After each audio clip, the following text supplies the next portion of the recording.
Rien n'est hors de portée si vous avez la conviction profonde. Il s'agit de parvenir à cet espace de conscience où vous réalisez que la matière première de l'univers est à votre disposition pour créer. Comme je l'ai dit lors de notre dernière entrevue, vous êtes l'inspiration et Dieu est la peinture. Vous êtes le pinceau qui danse sur la toile. C'est une perspective que partagerait un jésuite. Placez votre choix, votre foi, dans tout ce que vous désirez concrétiser et croyez en son existence tangible, car vous détenez ce pouvoir en vous.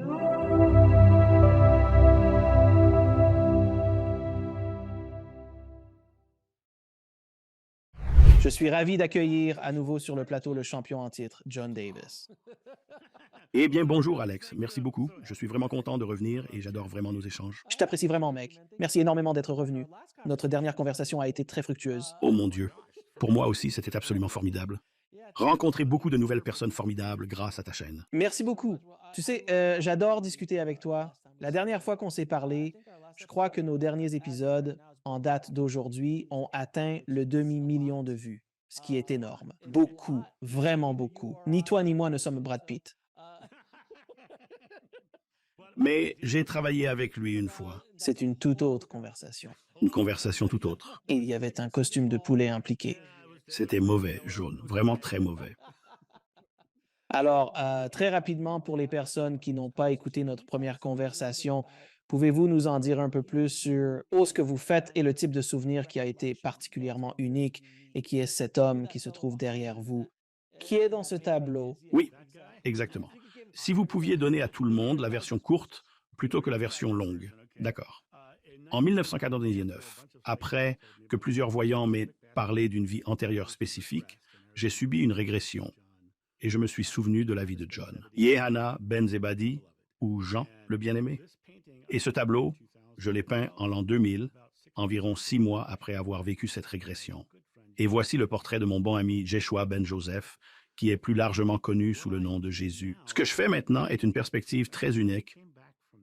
Je suis revenu de cette régression avec une compréhension très particulière de qui nous sommes, de notre propre divinité personnelle et de ce qu'il enseignait. Et donc, maintenant, toute ma vie est axée sur cela. Aider les gens à surmonter leurs doutes personnels, leur estime de soi, les peurs du monde physique et de la religion, et à se libérer pour commencer à créer des vies incroyables. Ainsi, toute ma vie est désormais consacrée à faire avancer ces enseignements, à travers l'idée de donner aux gens le pouvoir d'agir par eux-mêmes. La divinité, contrairement à quelques idées erronées rencontrées en cours de route. De nombreuses idées fausses ont émergé en cours de route. Historiquement, ce sujet est très riche et il y a énormément à en dire. Alors, permettez-moi de vous poser cette question. Quelle est l'une des plus grandes idées fausses concernant la vie de Joshua et ses enseignements en particulier? La raison la plus grande, bien sûr, c'est qu'il était le Messie. La croyance en un Messie provient des enseignements de la tradition juive. Et il apparaît en fait dans l'un de mes souvenirs régressifs. Il évitait sciemment les Esséniens car ils aspiraient à ce qu'il endosse le rôle de Messie, une position qu'il rejetait catégoriquement. Pour lui, une telle fonction était en totale contradiction avec ses enseignements qui proclamaient que la divinité réside en chacun de nous et que le royaume des cieux est à trouver au plus profond de notre être. Ce que les Esséniens souhaitaient, c'était qu'il devienne un roi terrestre, bien plus qu'un simple Messie. C'est pour cette raison que le premier affrontement armé contre l'Empire romain fut initié par Jean Théocène, car il cherchait à instaurer un pouvoir militariste, en opposition directe avec la conception juive traditionnelle du Messie. Néanmoins, il pensait nécessaire de le proclamer Messie afin qu'il puisse être accepté en tant que roi. C'est donc très semblable à si vous voyez des gens avec de nombreux adeptes aujourd'hui. Les politiciens vous convoitent, insistant pour que vous vous lanciez dans la course électorale parce qu'ils souhaitent que leur public adhère à cette personne. Cela s'applique également à des animateurs de podcasts influents tels que Joe Rogan. Ce qu'il a accompli démontre que des individus sont parfois disposés à dépenser de grosses sommes d'argent pour capter cet auditoire sans s'interroger sur les conséquences. Et Joshua, c'était une véritable star spirituelle. Ma toute première réminiscence, c'était de voir les gens courir sur la plage vers lui, parce qu'il courait littéralement à sa rencontre. Et pour moi, il avait déjà un public bien avant d'avoir un public. Les gens entendaient parler de lui, vous savez, à travers le pays. Et au moment où il est arrivé et que Jeanne l'a rencontré, il était déjà une grande... Oui, il était déjà, d'une certaine manière, une véritable star du rock, et je trouve cela vraiment intéressant. Parce que lorsque je me remémore et que j'écoute les enseignements de Yeshua, ceux qui ont réussi à survivre, du moins la simplicité de cela, est tellement profonde. Ces petites phrases percutantes, si vous voulez, touchent tellement profondément. Et j'ai toujours pensé que, bon, je crois que c'était le maximum qu'il pouvait atteindre à cette époque, parce que la conscience de la planète n'était tellement pas prête pour lui, de toute évidence. Pour être honnête, nous ne sommes toujours pas vraiment prêts pour beaucoup des choses qu'il enseignait. Beaucoup ne le sont pas, mais je crois que d'autres, oui. L'une des choses que je trouve vraiment fascinantes dans le processus de ma régression, c'est que je reviens constamment à l'essence même de ce que je suis, à ma base, à mon fondement. C'est tellement fondamental.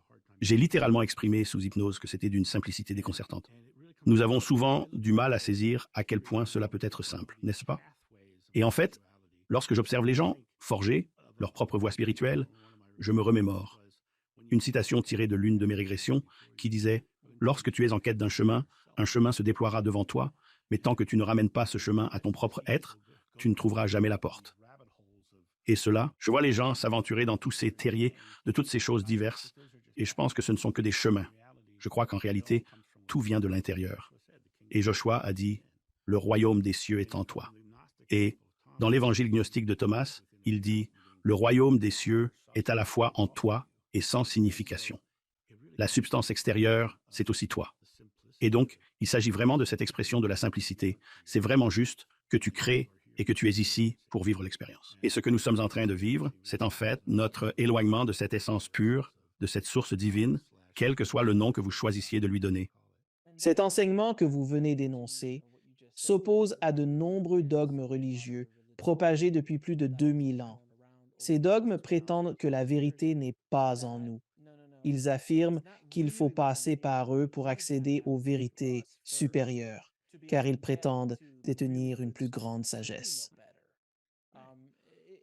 Plus vous y pensez, plus vous parlez à haute voix. Vous vous exclamez Waouh, ça devient sérieux. Cela n'a absolument plus aucun sens, vraiment. Cela n'a aucun sens. Et quand vous regardez, regardez simplement. Dans l'Église catholique, nous avons les sacrements, n'est-ce pas? Donc, vous naissez dans le péché. Alors la première chose à faire, c'est d'être endoctriné dans l'Église. Il faut se faire baptiser dans l'Église. C'est donc le recrutement précoce, n'est-ce pas? Première communion. Désormais, il vous faut vous imprégner en consommant le corps et en absorbant le sang du Christ, ce qui constitue un legs direct des anciens rituels sacrificiels judaïques. D'accord? C'est juste une vieille tradition judaïque. Tu atteins environ 13 ans et tu commences à réfléchir. Ils disent « Hé, tu ferais mieux de confirmer. Tu ferais mieux de confirmer. C'est bien ce que tu crois, n'est-ce pas? Alors, tu confirmes ce que tu dis. Puis, ce qui suit, c'est qu'il t'explique, tu sais, si jamais tu commets des mauvaises actions, il existe un unique lieu où tu peux obtenir l'absolution, et cet endroit, c'est bien sûr le confessionnal. Alors, il est nécessaire de retourner à l'église, n'est-ce pas? Ensuite, lorsque tes hormones se mettent à bouillonner, tu commences à te questionner, waouh, suis-je attiré par le sexe opposé ou non? Et dans le cas où tu serais attiré par le sexe opposé, il devient alors ton devoir de te marier et de procréer, d'avoir davantage d'enfants, tout en portant le fardeau du péché originel. Si tu n'as pas cette inclination, ta mission est de prendre les ordres sacrés et de devenir nonne ou prêtre. Mais il n'y a pas de sortie de secours, pas d'échappatoire. C'est juste un cycle compétitif, un cycle continu de recrutement et de maintien des fidèles dans la foi. Je veux dire, c'est plutôt un bon système, il faut l'admettre. En tant que combine, c'est en fait une assez bonne combine. Ça marche, il les attrape avant qu'ils puissent réfléchir. C'est génial. Eh bien, c'est le vieux dicton, j'avais oublié. Quelle religion a dit ça? Ou il y avait un groupe qui disait donnez-moi un enfant, confiez-moi un enfant pour ces 7 premières années, et je vous montrerai l'adulte qu'il sera. Et cela est d'une grande vérité. Ces 7 premières années fondamentales, sur lesquelles j'ai abondamment discuté dans l'émission, sont déterminantes. Nous sommes façonnés durant ces années initiales et nous consacrons ensuite le reste de notre existence à tenter de nous libérer de cette programmation initiale, de tout ce qui nous a été enseigné, que ce soit par l'éducation de nos parents, nos premières expériences amoureuses, les préceptes de notre religion ou les normes de notre communauté, traumatisme, toutes ces sortes de choses. J'adore. Vous l'avez dit ainsi parce que dans la Bible, Josué dit que vous devez redevenir comme un enfant pour entrer dans le royaume des cieux, un enfant avant les croyances, avant qu'on vous ait inculqué toutes ces convictions. Vous revenez à cet état où vous n'avez pas encore emprunté tous ces chemins que vous avez suivis. Et maintenant, vous revenez à cet état. Et l'autre expression qui est, à mon avis, mal utilisée, c'est naître de nouveau. Je pense que cela signifie simplement abandonner ses croyances et repartir à zéro avec une page blanche et avancer et commencer par l'amour. Parce que si Dieu est amour, alors tout ce qui est crainte doit forcément ne pas être d'eux. Ainsi, Bouddha a dit Le secret de l'illumination est l'éradication de la peur. Et même dans les psaumes, comprenez bien, lorsque je marche dans la vallée de l'ombre de la mort, je ne crains aucun mal. Il s'agit donc de se libérer de cette peur. Oui, c'était vraiment intéressant. Il y a peu, j'ai eu l'opportunité de visiter le Vatican, la cité du Vatican. Et tandis que je me promenais, je ne cessais de répéter la même phrase. Cela a vraiment très peu à voir avec, comme cela a vraiment à peine un lien avec Jésus. Et puis, je suis entré dans, Terminez. Allez-y, terminez ce que vous disiez. quand je suis entré dans la basilique Saint-Pierre et que j'ai levé les yeux, c'est à couper le souffle. Impressionnant. Que vous croyez, que vous ne croyez pas, que vous soyez religieux ou non, vraiment, on ne peut le nier. Ce que c'est en tant qu'œuvre d'art. Et là-bas, vous regardez, il y a la pritra. C'est tout à fait époustouflant. Et moi, j'étais là en train d'imaginer. Si vous êtes quelqu'un issu de la campagne qui n'a pas vraiment beaucoup d'éducation ni accès à l'information et qui se retrouve dans un endroit comme celui-ci, ils se disent, c'est évident, Dieu a créé cet endroit parce que cela est vraiment au-delà de tout le reste. Je pense que c'est également une forme de recrutement. De plus, les grands chefs-d'œuvre artistiques de la Renaissance étaient fortement influencés par la religion, car l'Église y investissait beaucoup d'argent. Faire réaliser tout cela comme de la propagande et du marketing, parce qu'en me promenant en Italie et en visitant différents musées, je me disais, mon Dieu, ils n'arrêtent pas de représenter Jésus dans des situations extrêmes partout. C'est juste omniprésent. On le voit partout, subissant toutes ces épreuves. Oh mon Dieu, c'est tellement. Pourrait-on avoir une image de Jésus souriant, s'il vous plaît? Je veux dire, tout n'était pas si terrible, n'est-ce pas? Je veux dire, c'est, s'il vous plaît. Je suis heureux que vous disiez ça. Savez-vous ce que je peins, là, maintenant? Je suis en train de peindre un portrait de Jeshua et de sa compagne. Tous deux rient. Car je veux qu'on voit ce couple tel qu'il est, amoureux et uni. Je sais, ils rient et aiment la vie, s'aiment l'un l'autre, et cet amour est exprimé. Parce que, quand j'ai peint ce tableau il y a des années, une voyante l'a vu, et la première chose qu'elle a dite, c'était « Vous l'avez vu sur la croix, n'est-ce pas ?» J'ai demandé « Pourquoi ?» Elle a dit « Parce que ce sont les yeux de la croix. » Et dans ma régression, mon souvenir le plus marquant, c'est de les avoir vus sur la croix. Alors c'est comme si cela avait été gravé en moi. Mais prenons un moment pour parler des empreintes digitales. Je crois que celle-ci va particulièrement te plaire, Alex. Je me rends à Jérusalem, n'est-ce pas? Je pénètre dans l'église du Saint-Sépulcre. Je n'ai rien ressenti, aucune émotion. Pourtant, je suis d'ordinaire très empathique et sensible. Le gars qui m'a pris en stop a dit « Je veux t'emmener ailleurs ». J'ai répondu « D'accord ». Il m'emmène en balade, sans que je sache notre destination. Nous franchissons la porte de Damas. Nous suivons cette route. Une nausée intense s'empare de moi. Je me sens vraiment mal. Les larmes commencent à couler tant le malaise est fort. Au détour de la rue, soudain, un homme armé d'une mitraillette apparaît, se tenant là, et il pose sur moi un regard vide, comme si je n'étais qu'un rien. Nous tournons au prochain coin, et là, un petit panneau indique « Tombeau jardin ». Savez-vous ce que c'est, un tombeau jardin? Je ne sais pas. La Société archéologique britannique a déclaré que l'église du Saint-Sépulcre n'était pas au bon endroit, évidemment. Et ils ont trouvé ce que les locaux appellent la colline du crâne, qui se traduit par Golgotha. Et juste à côté, ils ont découvert une chambre funéraire ou plusieurs chambres funéraires d'une famille d'hommes riches. Et dans l'une de ces chambres, ils ont trouvé une dalle qui avait été roulée ouverte. Et quelqu'un avait gravé une croix dans le mur. D'accord? Donc je rentre dans cet endroit, je passe le portail, et vous êtes au milieu de la ville, et vous franchissez le portail, et tout devient silencieux. C'est vraiment la chose la plus étrange qui soit. Plus je me rapproche de ce promontoire, d'où l'on aperçoit le Golgotha, plus je commence à ressentir des nausées, à avoir mal au ventre. Je me sens totalement étourdi et sonné. Le gosse avec moi m'aide un peu. Il se retourne, il commence à marcher, descend cet escalier vers où se trouvent les tombes, et je ne peux pas regarder à ma droite. Je ne peux littéralement pas tourner la tête à droite. Finalement, je suis parvenu à ce moment précis, et je garde un souvenir complet de l'instant où je portais son corps. À ce moment précis, juste là. Comme ça. Et puis, j'ai découvert qu'ils croient vraiment que c'est le site authentique. Mais je n'avais même pas conscience qu'on me menait en bateau. Eh bien, permettez-moi de poser cette question. Je suis conscient que vous ne disposez pas de beaucoup d'informations sur cette période de la vie du jésuite. Ce qui me fascine particulièrement, c'est l'absence de détails sur ces 18 années. Moi aussi. Il est né. On entend parler un peu de lui lorsqu'il atteint, disons, 12 ans ou quelque chose du genre. Et ensuite, il est le Messie et tout ce qu'il y a entre les deux. Genre, était-il un adolescent tourmenté? Comme, qu'est-ce qu'il faisait? Ça se passe comment? Puis, ma compréhension est, eh bien, votre expérience est celle où vous avez rencontré Jéchoua lorsqu'il est revenu à Jérusalem, venant d'un certain lieu. D'où pensez-vous qu'il venait? Je crois que c'était l'Inde. Et lorsque j'ai voyagé en Inde en tant que John Davis, j'ai tout découvert sur Sri Isa. Vous savez, vous avez Sri Isa, n'est-ce pas? J'en ai entendu parler.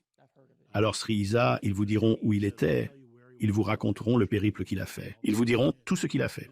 Et puis vous lui demandez, eh bien, qu'est-il arrivé ensuite? Ils répondent qu'il est retourné dans son pays et qu'il a été crucifié. Ils croient que Sri Isa était Yeshua, tantôt enseignant, tantôt étudiant. De toute façon, en traversant l'Inde à l'époque. Ce qui me fascine vraiment, c'est que lorsqu'il est revenu, les enseignements qu'il a apportés étaient tellement à l'opposé de tout ce que les églises prônaient, comme c'était tout sur l'autonomisation, c'était tout sur les pouvoirs à l'intérieur, le royaume des cieux à l'intérieur de ces choses. Et mon dernier souvenir de Joshua était littéralement ce moment-là, après la crucifixion.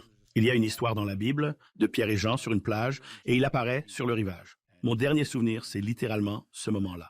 Et je me dis, il a donc ressuscité et c'est le genre de choses que j'ai pu vivre. Lors de mon séjour en Inde, en conversant avec plusieurs gourous, ils m'ont confié que tout ce qu'ils font repose sur la projection de leur conscience afin de manifester leur corps. Ils parviennent à un certain niveau de contrôle et c'est précisément ce qu'il aurait réalisé lors de sa résurrection, d'après leur dire. Et puis, bien sûr, en Inde, la croyance populaire est qu'il est retourné en Inde après cet événement. Avec sa compagne, a élevé une famille là-bas et finalement y est décédé. Et il semble que l'un de ces lieux renferme son tombeau. Mais je n'ai pas encore approfondi cette histoire. Pour moi, mon dernier souvenir, comme je l'ai dit, était sur cette plage. Mais j'aime à penser qu'il est retourné en Inde et a connu une fin plus heureuse que celle que j'ai vue. Eh bien, d'après ce que j'ai appris d'un ancien invité passionné par ces 18 années mystérieuses et qui a voyagé en Inde, au Tibet, entre autres, il semble que le Tibet, l'Inde, l'Égypte étaient les principaux lieux d'études. Mais en effet, lorsqu'il est revenu, comme vous l'avez dit, après cette période d'apprentissage et d'exploration, la crucifixion, il a emmené maman avec lui, mais maman n'a pas survécu. Et ils ont découvert le tombeau, là où l'on dit que Marie est enterrée. Et effectivement, ben, ils ont réussi à s'infiltrer avec des caméras dans cette région située entre le Pakistan et l'Inde, une sorte de zone tampon, un no man's land où le pouvoir bascule régulièrement. Tantôt c'est l'Inde qui exerce son contrôle, tantôt c'est le Pakistan. Et lors de leur infiltration, c'était l'Inde qui avait la mainmise sur cette zone. Et au sein de la communauté. Tout le monde sait que nous sommes des mariés et ils ont vraiment construit des tours de communication et elles gênaient. Alors ils les ont construites autour d'elles et ils l'ont filmé. Ils se sont infiltrés pour filmer et ont réussi à sortir les images. Et voilà qu'ils vous présentent un documentaire fascinant. Vous êtes totalement captivé. Peu à peu, vous commencez à vous passionner pour le Tibet et pour tout ce qui s'est déroulé au cours de ces 18 dernières années. C'est réellement fascinant. Mais alors, vous tombez sur les écrits de Yogananda.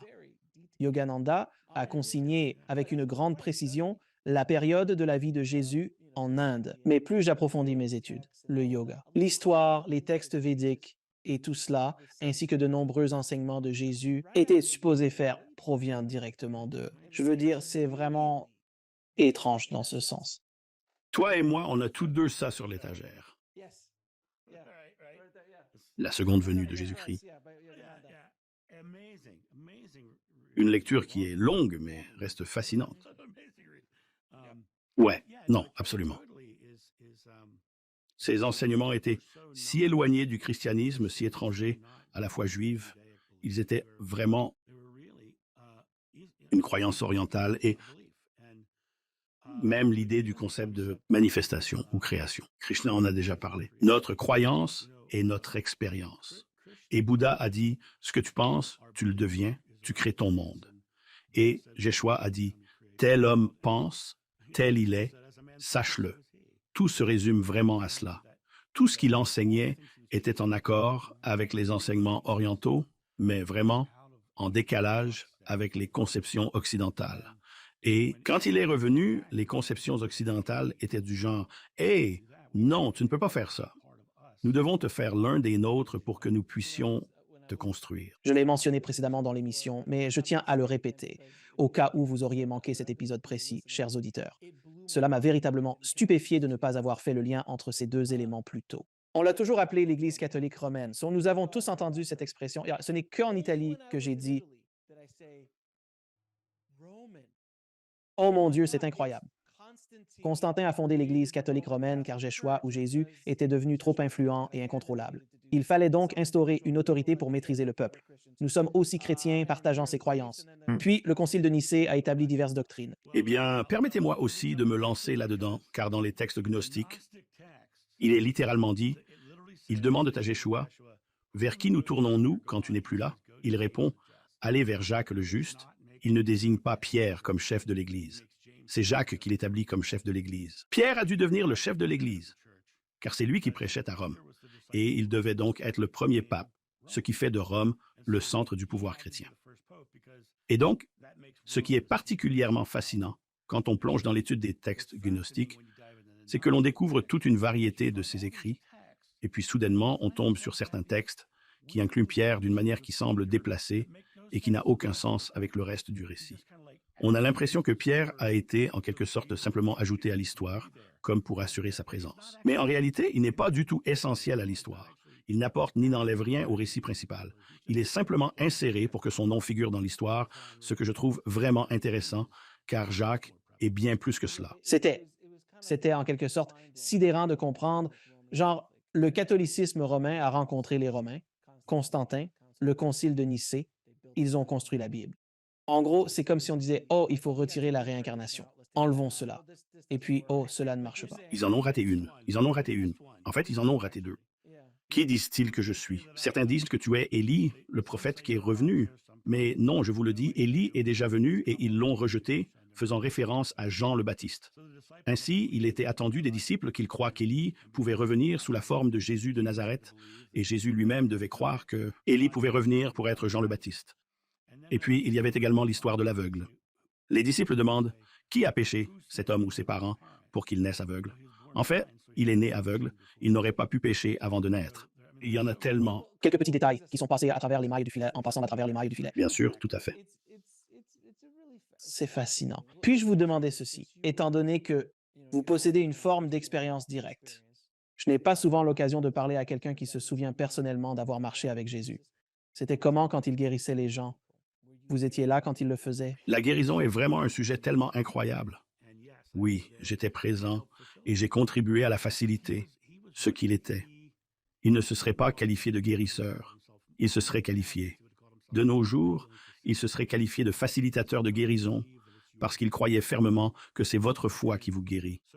Et ce qui s'est passé, c'est qu'alors que les gens commençaient à être guéris autour de lui, parce qu'il les amenait à leur foi, leur croyance qui est dans la foi chrétienne. La foi signifie croire en Jésus, mais en réalité, cela signifie simplement croire. Et le meilleur exemple que je puisse donner de l'un de ces miracles de guérison est le suivant. L'homme né aveugle, n'est-ce pas? Il s'approche de l'homme, il voit l'homme, il ramasse de la terre, il crache dessus, il fait de la boue, il l'applique sur les yeux de l'homme, il la lave, et l'homme peut voir. Maintenant, il n'y a nulle part ailleurs dans la Bible, les textes gnostiques, la Bhagavad Gita, où quelqu'un ramasse de la terre, crache dessus, fait de la boue et guérit quelqu'un avec cette boue, n'est-ce pas? Mais cet homme était aveugle, n'avait aucune idée de l'aspect visuel du monde. Cet aveugle avait besoin de quelque chose de tangible pour croire. Alors Yeshua a appliqué de la boue sur ses yeux pour qu'il ait quelque chose en quoi croire. Et c'est cela qui a guéri l'homme, sa propre foi, sa propre croyance. Dans ma vie, j'ai eu l'opportunité unique de vivre cette expérience. Et cela parce que j'ai personnellement été témoin de cet acte. J'ai réellement été témoin de guérisons incroyables. Une fois, au Canada, une femme est entrée pendant une séance que j'animais. J'étais là pour des consultations privées et elle est arrivée par une porte latérale. Par miracle, elle avait un énorme gonflement sur le côté de son visage. De la taille d'un pamplemousse, ses dents saillantes dépassaient de ses lèvres et elle prononça ces mots. Les religieuses sont-elles encore là? Bien que le bâtiment soit un ancien couvent, les sœurs étaient parties. Je l'ai assise puis demandé « Quelle est ta foi? En quoi crois-tu? » Elle a déclaré « Je suis chrétienne. » Et dès qu'elle a prononcé ces mots, j'ai compris quel chemin de foi je devais choisir. Ainsi le dit la Sainte Bible. Tout ce que vous demandez au nom de Dieu vous sera accordé. Vous croyez cela? Elle a dit « Oui. » J'ai dit « D'accord. Alors pourquoi ne pas simplement demander ensemble? » car il est aussi dit là où deux ou plus sont réunis, n'est-ce pas? Que nous pouvons demander. Alors, elle a demandé, comment devrais-je faire cela? J'ai suggéré, et si on disait simplement, merci Dieu pour les dents parfaites que je vais recevoir? Amen. Elle a répondu, d'accord, faisons comme ça. Alors j'ai dit, merci Dieu pour les dents parfaites que je vais recevoir. Amen. Et on commence, on en discute, on en rit ensemble, et puis je lui explique, tu sais, quand tu exprimes ta gratitude pour quelque chose, c'est parce que tu as la conviction que tu le reçois déjà. Alors je pourrais dire, pourrais-je avoir un verre d'eau, s'il te plaît? Et tu sais que tu l'obtiens dès que tu dis merci. Ainsi, tu viens juste de remercier Dieu pour avoir des dents parfaites, n'est-ce pas? Et après, tu as prononcé autre chose. Tu as affirmé, je reçois. Et tu sais, Moïse a proclamé que le nom de Dieu est je suis. Et tu demandes simplement à Dieu, au nom de Dieu, pour obtenir des dents parfaites. Et tu sais, la dernière chose que tu as dite, c'était Amen. Tu sais ce que ça signifie? Elle répond, non. Je lui dis, ça veut dire, ainsi soit-il. Ça signifie, ici et maintenant. C'est fait. Alors, qu'est-ce que ça signifie? Elle dit, je suis guérie. Son gonflement avait disparu. Son gonflement avait disparu. Et elle courait partout en disant, mais voici la différence. La guérison dépend entièrement de ce en quoi vous croyez, de votre instant présent. Alors, si elle était entrée dans la pièce en annonçant « Je suis bouddhiste », j'aurais immédiatement su. N'est-ce pas Bouddha qui a dit « Ce que tu penses, tu le deviens ». Est-ce que tu crées ton propre monde? J'aurais certainement suivi la voie bouddhiste si elle avait déclaré qu'elle était hindoue. J'aurais parcouru tout le chemin de l'hindouisme. Si elle avait annoncé qu'elle était wiccan, j'aurais pris cette voie. Quoi qu'elle puisse croire, n'est-ce pas? Ainsi, ce que Jéshua faisait, c'était conduire les gens vers la foi. Il existe une histoire bien connue dans la Bible où Jéshua et ses disciples contournent la ville de Beth-Shean. Et alors, la raison pour laquelle ils évitèrent la ville était que elle était proche de Nazareth et ils connaissaient Joseph. Et personne ne pouvait croire que le fils de Joseph pouvait guérir quelqu'un, n'est-ce pas? Mais le souvenir que j'ai, c'est d'entrer dans la ville et de dire, si vous voulez être guéri, Jéshua est au bord de la rivière. Et les gens faisaient le pas de la foi et sortèrent de la ville pour être guéris, et cette croyance les guérissait. Puis, au fil du temps. Comprenez bien, l'intention de Jésuite n'était en aucun cas de tromper de quelque manière que ce soit. C'était d'être l'amour pur, et d'aider les gens à croire en leur guérison. Et puis, ce qui était vraiment intéressant, c'est que les gens ont commencé à être guéris autour de lui en adoptant cette croyance. Les gens ont alors commencé à croire qu'être simplement à ses côtés pouvait les guérir. Et parce qu'ils y croyaient, soudain, il est devenu le guérisseur, une véritable star. Exactement. Et tout le monde venait vers lui en disant, et puis cette femme, surgissant de la foule, touche son vêtement. Il se retourne et dit, votre foi vous a guéri. C'est ça. Donc, cela revient vraiment à toute cette histoire où notre propre croyance est créatrice. C'est donc en quelque sorte un placebo spirituel? Pour résumer, cela semble terrible à dire, mais c'est effectivement la vérité. Ce que nous pensons, nous le devenons, nous créons notre monde. Oui. Et cela reste tellement complexe à saisir pour les individus qui vivent dans un univers physique et en 3 dimensions. Bien sûr. Permettez-moi de vous donner un exemple qui s'est passé le mois dernier. Je menais une séance privée avec une femme qui avait subi l'amputation d'une jambe. Et je ne veux pas rire, car elle n'était pas bien quand nous avons commencé à parler, mais la façon dont cela s'est terminé était très amusante parce que elle est là, assise, et elle dit « Depuis que j'ai eu la jambe amputée, je ne peux plus rien faire du tout. Je remets tout au lendemain. » La peur l'avait complètement paralysée. Alors, j'ai posé la question « Quelle est ta plus grande peur actuellement? » Elle répond « Eh bien, c'est pour demain. » J'ai demandé « Qu'y a-t-il demain? » Elle a dit « Je dois aller à la kinésithérapie. » Et rien que l'idée de sortir de la voiture est terrifiante. Je sais que je vais tomber. Et elle a dit, en essayant de fermer la porte, qu'elle est si lourde, c'est impossible. Puis, je dois me traîner jusqu'à l'intérieur. Et ils m'apportent toujours une chaise, parce qu'ils savent que sans cela, je n'y arriverai pas. Et ensuite, je dois lutter contre tout cela, et refaire tout le processus en sens inverse pour partir. Je lui ai alors demandé, quelle est ta chanson préférée? Elle a dit, quoi? J'ai dit, c'est quoi ta chanson préférée? Elle répond, She Loves You des Beatles. Je suis un grand fan des Beatles. J'ai dit, donc demain, quand tu y vas, voilà ce que je veux que tu fasses avant toute chose. Gare-toi et avant de sortir de ta voiture. Je souhaite que tu commences à chanter elle-même. Oui, elle-même. D'accord. Commence par interpréter ta chanson. Et ensuite, je désire que tu y ailles. C'est compris? Elle-même. Sincèrement. Et je vais pénétrer dans ce bureau, la tête levée, et ils vont faire des éloges sur ma prestance, n'est-ce pas? Et elle pensait, donc, elle va forcément m'aimer. Elle est sortie de sa voiture, elle a fermé la porte. Elle est entrée, avant même de réaliser qu'elle était sortie de sa voiture, avait fermé la porte et était entrée. Elle a pénétré dans l'espace. La dame dit, mon Dieu, vous êtes superbe aujourd'hui. Puis, ils l'ont emmenée vers l'arrière. Ils ont fait une marche de 90 mètres en physiothérapie. La dame fait genre, qu'est-ce que vous avez fait de différent? Vous vous débrouillez super bien. Et tout ce temps, dans sa tête, elle se dit, elle m'adore. Elle s'est plongée dans un état d'esprit positif et joyeux, convaincue qu'elle allait arriver en faisant de grandes enjambées et qu'elle recevrait de nombreux compliments. Eh bien, puis-je vous demander, Continuez, désolé. Non, cela est correct. Alors, permettez-moi de vous poser cette question et je vais jouer l'avocat du diable, sans jeu de mots, s'il vous plaît. En ce qui concerne créer notre propre réalité, ouais, il y a des règles à ce jeu auquel nous jouons ici. En réalité, dans ce monde tridimensionnel, il y a des règles. Il y a la gravité, le soleil, l'univers. Il y a une compréhension de base des règles.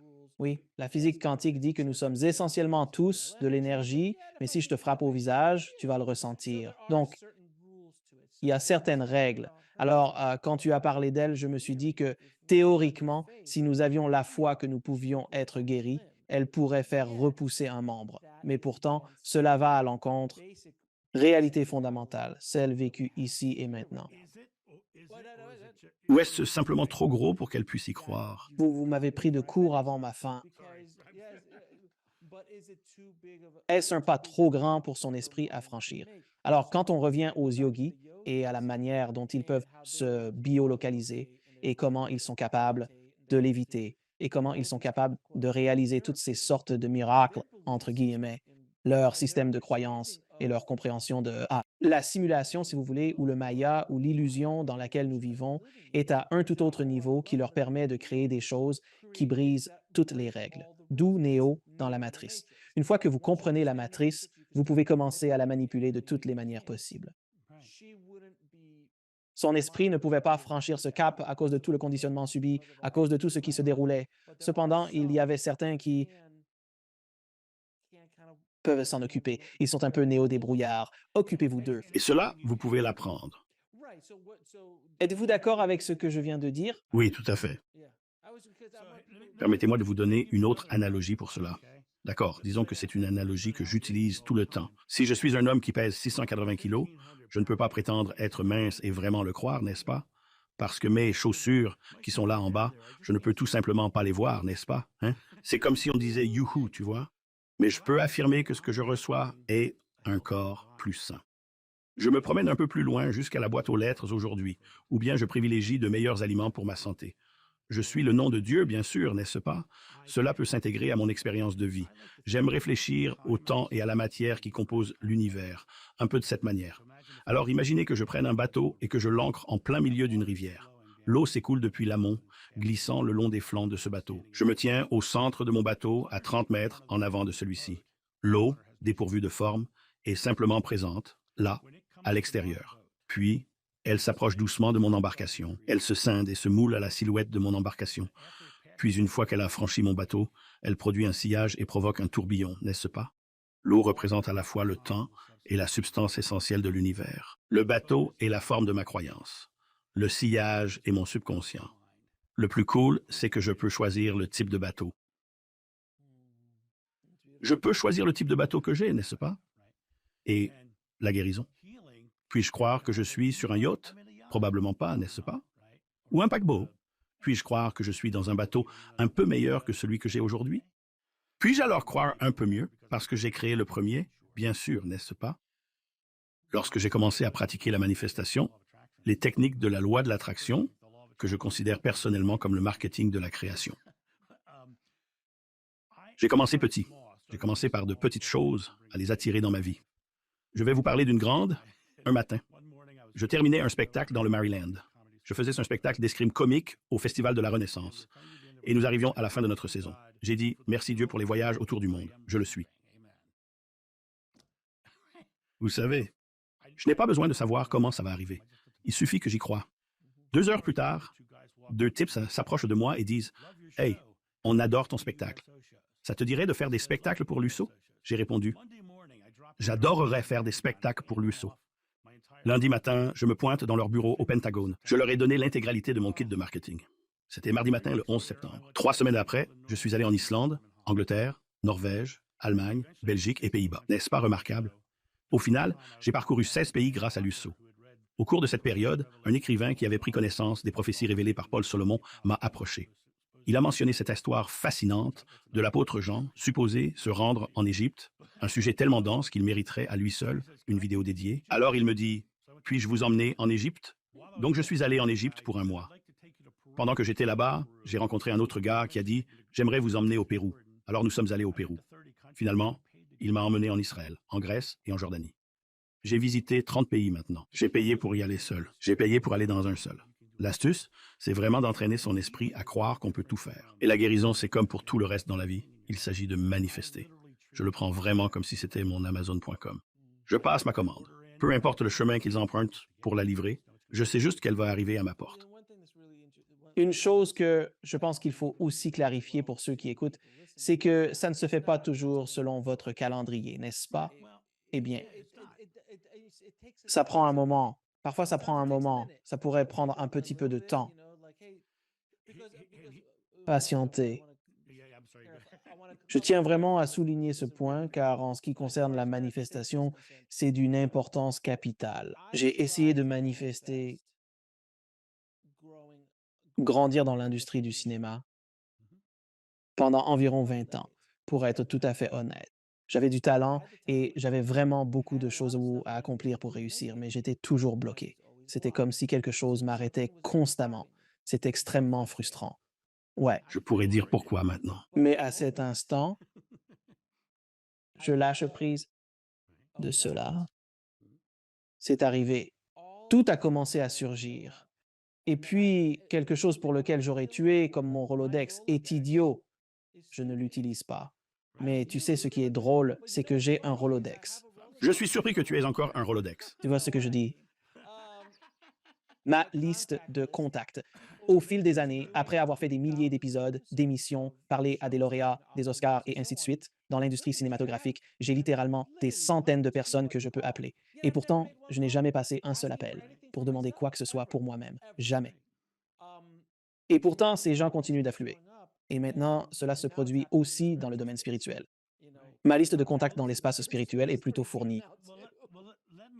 Revenons toutefois à ce que vous étiez en train de dire, car j'ai essayé pendant des années. Je m'efforce, cela crée difficulté. Je faisais des efforts pour le maîtriser. D'accord.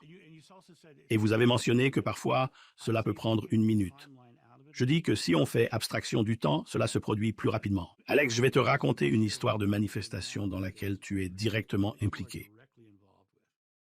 Oh, la vache. D'accord, allons-y. Alors, en février dernier, nous sortions tout juste de la période COVID et c'était vraiment la folie.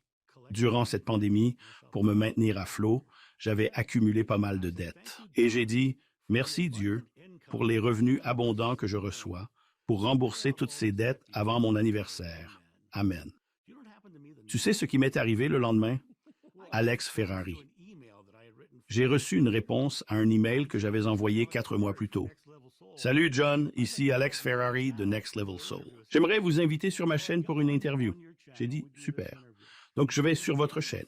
Nous faisons cette interview. La veille de cette interview serait diffusée en direct. Si vous aviez réservé une séance privée avec moi, vous auriez pu me parler sous 7 jours. Nous sommes actuellement en quel mois, septembre? Je suis en train de prendre des réservations pour avril en ce moment. 90% d'entre elles sont de qualité exceptionnelle. Exact. Dette réglée en avril, anniversaire en mai. Je vous remercie donc énormément d'avoir joué un rôle majeur dans ma réalisation. Alex Ferrari. Je me sens utilisé par l'univers. Je ne sais pas. Vous devriez vous sentir bon marché aussi. Je me sens bon marché. Je me sens violé. Je n'arrive pas à croire que l'univers m'ait ainsi utilisé. Je pense que c'est la voie de la moindre résistance. Quand tu lances quelque chose, si tu ne te mets pas en travers, ça va venir à toi par la voie de la moindre résistance. Je vais devoir être entièrement d'accord avec toi à 110% sur ce point, car quand j'ai lancé cette émission, et c'était de la folie de lancer l'émission. Et puis quand j'ai commencé à prendre l'émission au sérieux, parce que j'ai eu peur et que j'ai arrêté de la faire pendant un moment, j'ai commencé à la prendre au sérieux. Janvier 2022, j'ai juste fait ce que je fais toujours, bosser, tout simplement. Juste travailler encore et toujours. Tu as vraiment produit beaucoup de contenu, mon ami. Ouais, au début, c'était genre 2 épisodes par semaine. Moi, je me suis dit: «Allons-y pour 3». Et j'ai commencé à en faire 3 par semaine et je me suis dit: «Je pense que je peux gérer 4». Et on a commencé à en faire. J'ai juste persévéré et travaillé sans relâche, mais en réalité, je n'avais pas foi, mais je n'y croyais pas encore tout à fait. Et puis, en juillet de cette année précise, un épisode a soudainement pris son envol. J'ai eu, disons, 200 000. Réaliser un épisode en une semaine, ce qui pour moi, à cette période, représentait beaucoup puisque je faisais 1000 à 2000 vues par épisode. C'était donc considérable. Et je pensais, oh, c'était comme si l'univers lui-même intervenait. C'est exactement là que ça va. Il faut que vous, avec juste un peu plus de conviction, je me suis dit, d'accord. 2 mois plus tard, ça a littéralement explosé, passant de 75 000 vues à 1 million en moins de 2 semaines. C'était complètement fou. Et depuis lors, ça n'arrête pas de croître. Mais une fois que cette conviction s'est ancrée en moi, voyez-vous, parfois, il faut simplement avoir une foi aveugle. Parfois, l'univers vous donne un petit coup de pouce. C'est mon expérience personnelle. Vous avez tout à fait raison. Parfois, l'univers vous tend une main, vous offrant un aperçu de ce qui pourrait se produire. Voici un avant-goût des possibilités futures, de ce qui peut arriver. Voici cet aperçu. Alors, quand vous voyez ça, vous y allez. Peut-être que c'est possible. Vous n'obtenez pas le plat complet. Vous avez juste un avant-goût, un petit aperçu, si vous voulez, de ce qui est possible. Et quand vous commencez à croire en cet aperçu, les aperçus deviennent de plus en plus grands jusqu'à ce qu'ils deviennent une réalité. Pour moi, c'est devenu un fait. Genre, je me dis, oh, mon émission fait ça. Et encore une fois, je ne considère pas que c'est mon émission. Je suis facilitateur. Ce n'est pas que je suis Josué. Mais c'est exactement cela. Josué aurait vraiment adoré ça. Je me considère comme un facilitateur, car je comprends vraiment à 110% que les événements liés à cette émission ne sont pas le résultat de ce que je contrôle, manipule ou fais. Bien sûr, il existe une technique, une certaine maîtrise de YouTube et de ses algorithmes, mais de nombreuses personnes maîtrisent ces aspects sans pour autant rencontrer le succès. Je saisis pleinement que ce qui se déroule ici est tellement au-delà de ma personne que cela écarte totalement toute notion d'ego. Cela ne se fera pas sans une audace inébranlable de votre part, car de nombreux événements se déroulent et vous devez y apposer votre marque. La peur reste le principal paralysant. Oui, j'étais vraiment terrifié. J'ai dû prendre une pause de 3 mois à cause de cela. Et dès que vous lâchez prise sur la peur, comme le Bouddha le disait, tout commence à couler. Tout commence à se mettre en mouvement. C'est une de ces situations où, lorsque vous vous trouvez debout au sommet d'un bâtiment de 3 étages, vous êtes censé sauter sur ce tapis de chute, n'est-ce pas? Vous observez le tapis depuis le haut. Cela semble vraiment terrifiant. Et lorsque vous le regardez depuis le bas, cela ne paraît pas si élevé, n'est-ce pas? Cependant, lorsque vous faites la chute, vous êtes concentré sur l'atterrissage, pas sur la chute. Exact. Donc, vous gardez les yeux sur l'objectif et vous descendez dans l'eau, vous dévalez la pente, vous suivez le chemin de la moindre résistance, vous allez vers la mer. Parfois, ça tombe d'une falaise. La question est, quand ça tombe, est-ce que ça pense « Oh, je tombe » ou est-ce que ça pense « Allons-y ». Et voilà. C'est notre manière de réagir face aux événements de notre vie. Être des héros de l'action plutôt que des héros de la réaction. Dans mon univers d'entreprise, c'était l'erreur corporative pendant des années. Je vous en parlerai après. Nous ne sommes plus en direct. Laissez-moi vous donner un exemple. Conserver sa foi inébranlable. Il y a des années, après ma régression, je donnais des conférences partout dans le pays. J'ai été contacté par l'Association for Research and Enlightenment dans la ville natale d'Edgar Cayce. Ils voulaient que je vienne donner une conférence à Virginia Beach, dans la maison d'Edgar Cayce. J'étais comme, c'est un peu le Super Bowl de l'éloquence spirituelle, tu ne trouves pas? Tellement excité. J'avais une grosse ébréchure sur ma dent de devant. Elle était fendue en deux à cause d'un combat à l'épée que je venais de faire. Merci au Dieu pour cette dent parfaite que je viens de recevoir.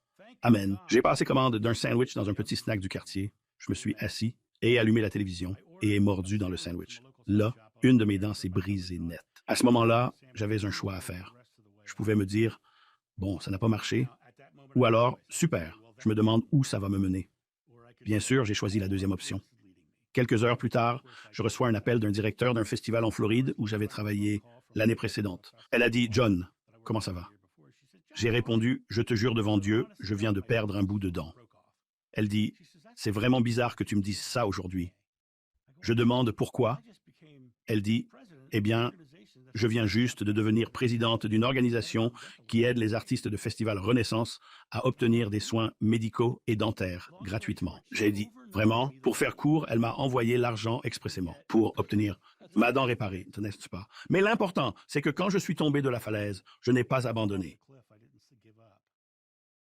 J'étais du genre cool, conscient de ma destination, et je savais que j'allais atteindre la mer. Vous savez ce qui est intéressant? J'ai entendu quelqu'un dire dans une émission l'autre jour, et j'ai trouvé ça tellement brillant que je leur ai dit que j'allais le reprendre. C'est que lorsque vous entrez une destination dans un GPS, il débute par quoi? Il débute par fixer la destination, et il existe de multiples itinéraires envisageables. Vous pensez alors, je vais emprunter la rue Jones, mais finalement, la rue Jones, non, ce n'est pas par là que vous irez. En réalité, c'est la rue Smith que vous allez choisir, et vous vous laissez simplement guider. Le GPS vous dirige car vous lui faites confiance et avez foi en ses indications pour vous amener à destination le plus rapidement possible, en évitant le trafic. Parfois, il y a des embouteillages et c'est le chemin le plus rapide, ou peut-être empruntez-vous des routes secondaires. Il trouvera le meilleur itinéraire. Mais vous, en général, vous ne vous souciez pas de la manière dont vous allez y arriver parce que vous avez confiance en le GPS, que cela va vous amener là où vous devez aller.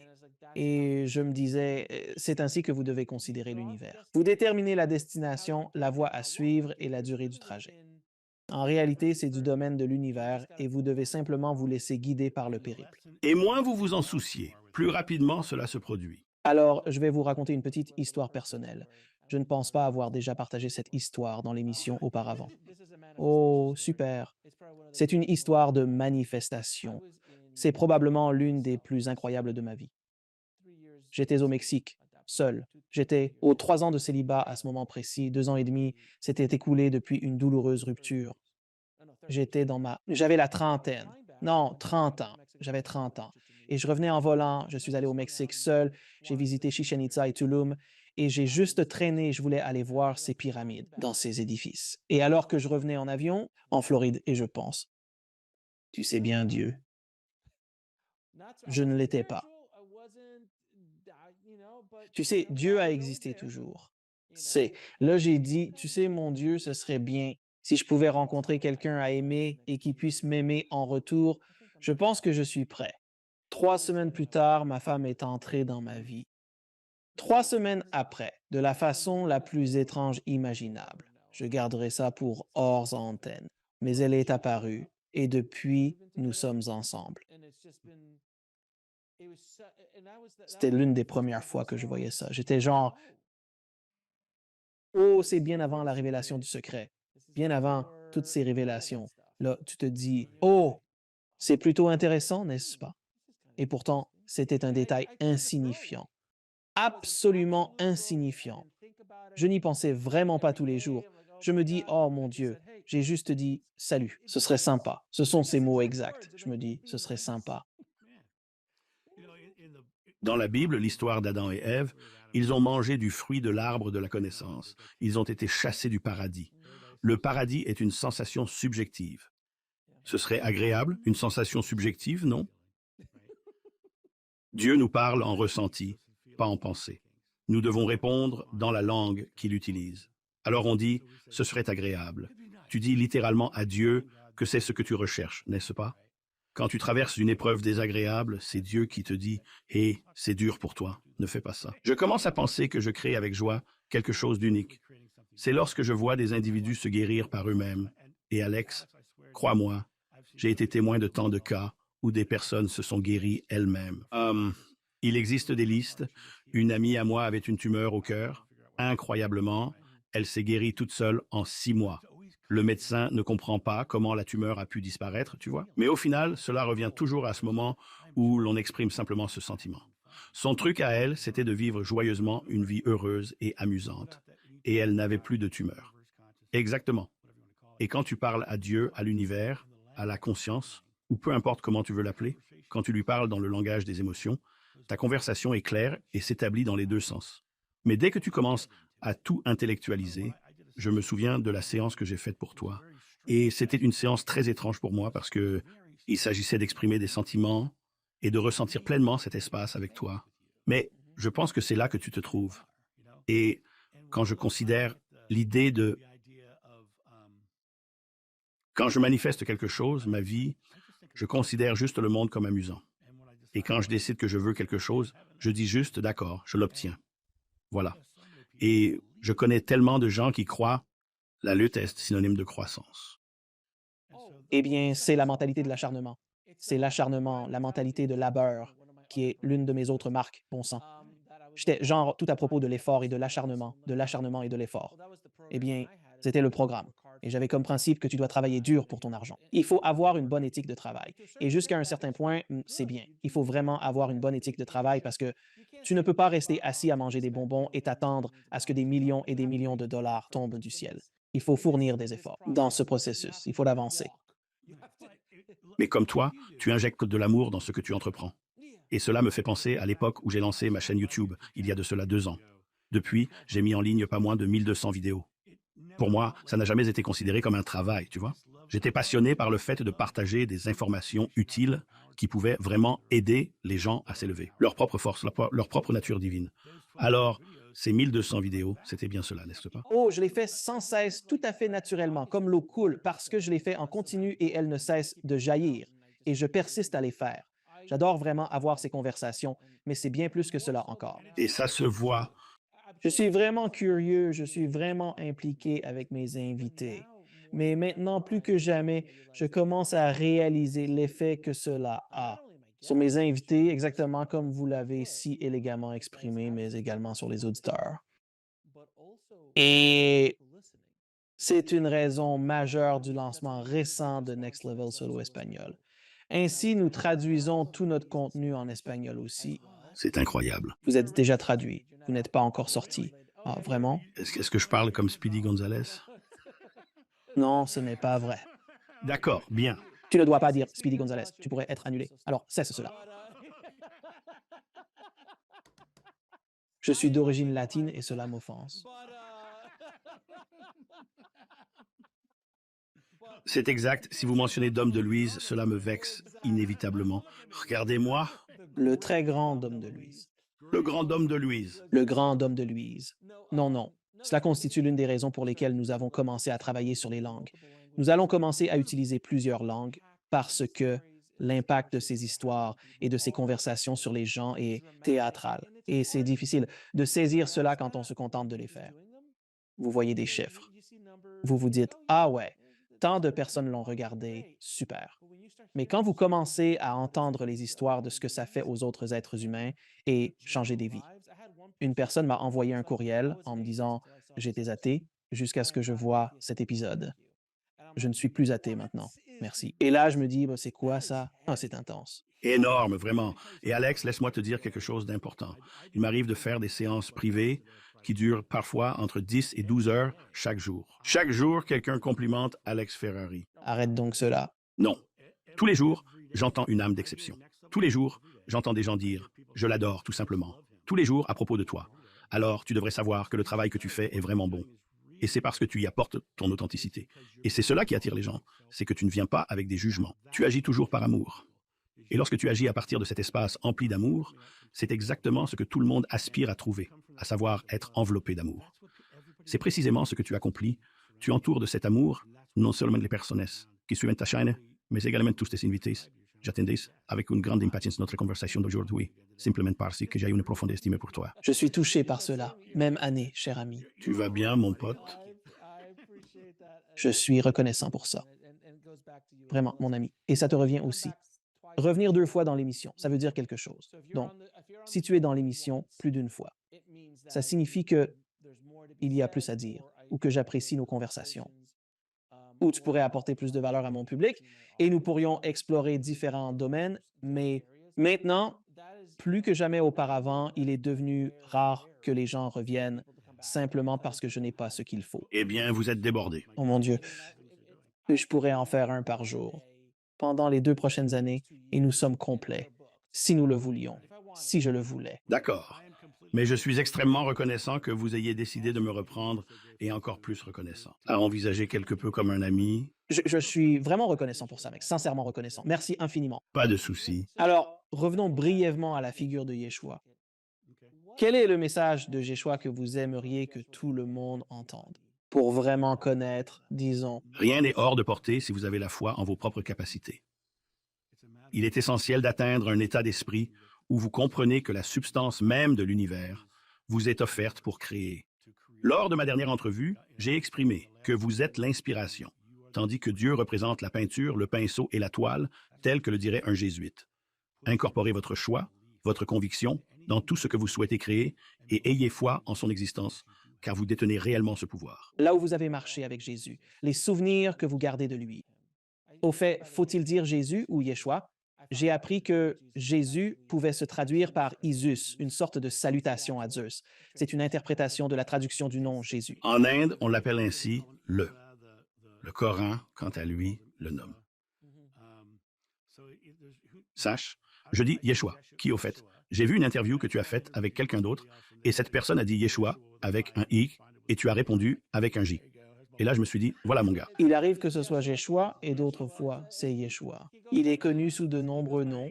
Il possède de nombreux noms, en effet. En toute sincérité, il aurait vraiment adoré être oublié. Il aurait préféré que ses enseignements perdurent, tandis que sa propre image s'efface, car l'essentiel n'était pas de le mettre en avant. Il ne souhaitait pas être divinisé, ni considéré comme un messie. L'essentiel était que chaque individu prenne conscience de sa propre capacité et puissance, et de réaliser leur propre divinité. Il y a donc quelque chose qui se perd dans la traduction, car c'est exactement le contraire de ce qui s'est produit. Il l'appelle « Fils de Dieu », titre adopté au Concile de Nicée.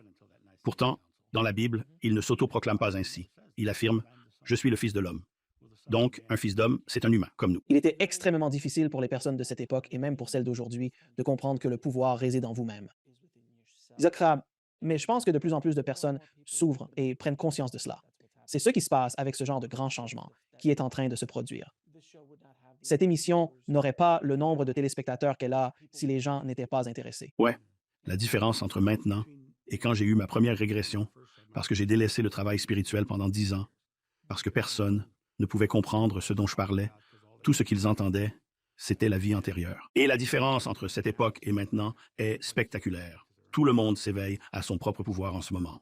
Et certains le combattent, mais bien plus nombreux sont ceux qui l'embrassent. Et cette nouvelle génération qui arrive est tellement mieux préparée que nous ne l'étions, mon Dieu, ou que ne l'étaient nos parents ou nos grands-parents. Ils sont tout simplement différents. Mon fils, qui a 19 ans, ne fait aucune distinction basée sur la race ou le genre. Il est d'une ouverture d'esprit complète et totale. Mon fils ainsi que tous ses camarades de classe étaient présents à l'école. Ouais, c'est un peu comme je le répète souvent. Le programme établi à l'usine était conçu de cette manière. Nous étions confrontés à un autre type de programmation dès l'accueil, dès notre arrivée, ce qui contrastait avec l'expérience de nos parents, de nos grands-parents ou même de ceux d'avant eux. C'est réellement fascinant de réfléchir à la direction vers laquelle nous nous dirigeons tous ensemble. John, cela m'excite énormément. Je suis vraiment enthousiaste à l'idée. Je suis également très excité. C'est à la fois terrifiant, absolument merveilleux et profondément exaltant. Je suis vraiment heureux de pouvoir contribuer, même de façon modeste, à cela à travers mon travail et le travail que vous réalisez pour aider les gens. Ça va être un parcours intéressant, c'est certain. Ça ne sera pas ennuyeux. Souvenez-vous simplement de ceci. Il y a une citation qui est parfois attribuée à Socrate. Quand le débat est perdu, la calomnie devient l'outil des perdants. C'est tout à fait vrai. Les gens qui se mettent en colère en ce moment le font parce qu'ils n'ont plus rien à exprimer. Et le reste d'entre nous aime tout simplement notre chemin vers un nouveau monde. Maintenant, mon ami, je vais te poser quelques questions. Pose-les à tous mes invités. Quelle est votre définition d'une vie pleinement épanouie? Quelle est ma définition d'une vie épanouie? C'est de traverser l'existence en laissant derrière moi un sillage positif, en transformant des vies de manière profonde. Je suis sûr que celle-ci vous plaira. Imaginez pouvoir remonter le temps pour parler au jeune John. Quels conseils lui donneriez-vous? Eh bien, le petit John Davis, qui était un enfant maltraité, je lui dirais qu'il n'était absolument pas le déchet que les autres lui disaient qu'il était, et qu'il avait la capacité de réussir tout ce qu'il désirait dans la vie. Comment trouvez-vous Dieu ou la source divine? À chaque fin d'expiration, car à chaque souffle que nous relâchons, nous évacuons nos craintes, et Dieu est présent à nos côtés à chaque moment de tous les jours. Et quel est donc le but ultime de l'existence, de la vie physique? Notre dessein est d'atteindre la connaissance et la compréhension de Dieu, d'approfondir notre capacité à aimer en faisant face à nos peurs, à nos sentiments de séparation et à nos angoisses, dans le but ultime de les transcender et de retourner à cette source primordiale. Et où les gens peuvent-ils en savoir plus sur vous et sur l'incroyable travail que vous réalisez? Eh bien, je vous remercie de le qualifier d'incroyable. Je trouve cela tout aussi incroyable. Facile de me trouver sur YouTube. Je suis sur John of New et aussi sur ma deuxième chaîne qui a été recommandée. Mon ami Alex m'a dit que je devrais créer une deuxième chaîne appelée At the Recovering Catholic. C'est incroyable. C'est super. Vous pouvez aussi me retrouver sur johnofnew.com, l'autre endroit pour me trouver. Avez-vous un message final à adresser au public avant de partir? John, mes amis, Comme le dirait un sage jésuite, il n'y a rien d'impossible pour vous. Comprenez bien que vos croyances concernant le moment présent sont précisément ce qui va se concrétiser dans votre vécu. Portez donc une attention particulière à ce que vous croyez de l'instant présent. Et si cela ne correspond pas à vos désirs, n'hésitez pas à opter pour une nouvelle croyance. Chaque moment est une occasion de faire un choix différent. John, c'est toujours un plaisir, mon cher ami. Merci du fond du cœur pour tout ce que tu fais pour aider à éveiller notre planète. Je te suis très reconnaissant, mon ami. Eh bien, merci beaucoup. J'apprécie vraiment tout le travail acharné que tu accomplis. Cela a donc toujours été un plaisir. Merci de regarder. Cliquez sur une des vidéos ci-dessous pour poursuivre votre voyage et n'oubliez pas de vous abonner.